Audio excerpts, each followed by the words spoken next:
We news Belgaum railway स्थानकासमोर doctor B R. Ambedkar आणि शिवाजी महाराजांचे शिल्प बसवण्याच्या मागणीसाठी कर्नाटक दलित संघर्ष समितीतर्फे आंदोलन करण्यात आले।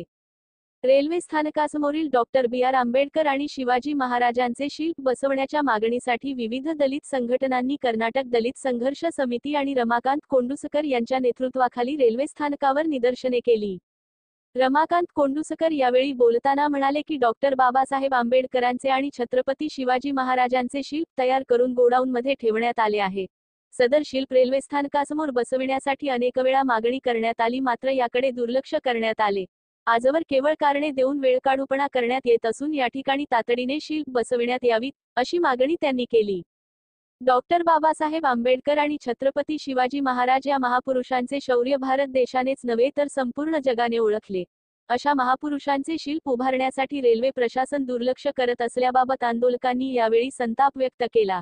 या आंदोलनात रमाकांत कोंडुसकर, रवी बस्तवाडकर, मनोज हितलमणी, संगीता कांबळे आदींसह या आंदोलनात दलित संघर्ष समितीचे आणि श्रीराम सेना हिंदुस्थानचे पदाधिकारी, कार्यकर्ते मोठ्या संख्येने सहभागी झाले होते। डॉक्टर बाबासाहेब आंबेडकरांचा गेली 3 वर्ष आपण या ठिकाणी आंदोलन करतोय, धरणं धरतोय। 2 वर्षापूर्वी देखील या ठिकाणी आम्ही आंदोलन केलं होतं। आम्ही कुठल्या सरकारच्या विरोधात किंवा कुठल्या एका राजकीय व्यक्तीच्या विरोधात नसून या देशाचं नाव जगाच्या पाठीवरती ज्या 2 भगवानांनी घेऊन गेलं ते म्हणजे हिंदवी स्वराज्य संस्थापक पुण्यश्लोक छत्रपती शिवाजी महाराज आणि कसं जगावं, कसं संघर्ष करावं हे शिकविणारे आपले महामानव डॉक्टर बाबासाहेब आंबेडकर। आज वेदना होतात, मनाला दुःख वाटतं की अशा या 2 महापुरुषांनी अख्ख्या जगामध्ये आमच्या भारताचं नाव नेलं। या गरीब जनतेला शिकावं, शिकून संघर्ष करावा आणि आपला हक्क मिळवावा, या संपूर्ण गरीब जनतेच्या हक्कासाठी आपलं आयुष्य घातलेले डॉक्टर बाबासाहेब आंबेडकर आणि छत्रपती शिवराय आज ह्या ठिकाणी जाणून बुजून त्यांना वगळण्यात आलेलं आहे असं मला वाटतं।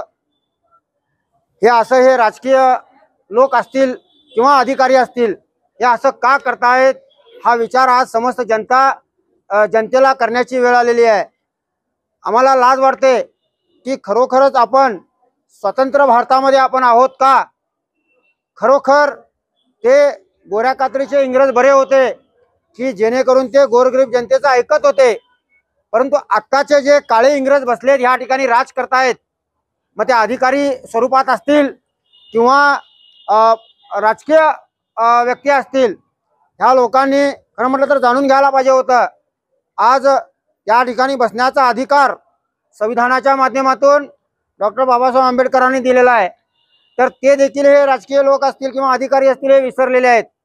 आम्ही या ठिकाणी आंदोलन करतोय, ते आमचं कुणाचं तरी फोटो त्या ठिकाणी लावा किंवा हे रेल्वे स्टेशन आमच्या नावावर करा किंवा एका समुदायाच्या नावानं करा, हा आमचा आंदोलनाचा भाग नाही आहे। आमचा आंदोलनाचा भाग जो आहे, तुम्ही जर ह्या दोन्ही प्रतिमा कदाचित केल्या नसत्या आणि त्या ठिकाणी ठेवल्या नसत्या तरी हा प्रसंग आला नसता, परंतु जाणून बुजून या दोन्ही प्रतिमा त्या ठिकाणी गोडाऊनमध्ये ठेवल्या होत्या। धूळ खात त्या ठिकाणी त्या होत्या।